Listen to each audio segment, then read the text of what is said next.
হয়তো আর ওই উজিকে তোর কাছে ঘেঁচতেই দেবো না। আর কিসের টেনশন? একদম টেনশন করবি না, আমি খেয়াল রাখবো তোর, আমি দেখে রাখবো। আমি তোর মা এখনো বেঁচে আছি তো। আমি তো তোকে জন্ম দিয়েছি, মানুষ করেছি, বড় করেছি। এত বিপদ, এত ঝড় ঝঞ্ঝা সামলে তোকে আগলে রেখেছি। আমি পারবো না? আমি সামলে রাখবো তোকে।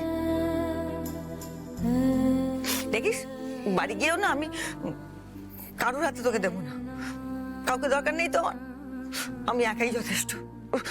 ওই ওই উজির হাতেও দেবো না তোকে আমি। মা? কি মা? মা কি? মাই তো আছে তোর জন্য। আমি তোকে যত্ন করব, সুস্থ করে তুলবো, তোর খেয়াল রাখবো। এমনও তো হতে পারে হয়তো আর ওই উজিকে তোর কাছে ঘেঁচতেই দেবো না। আজই ডাউনলোড করুন আর এনজয় করুন আপনার পছন্দের শো।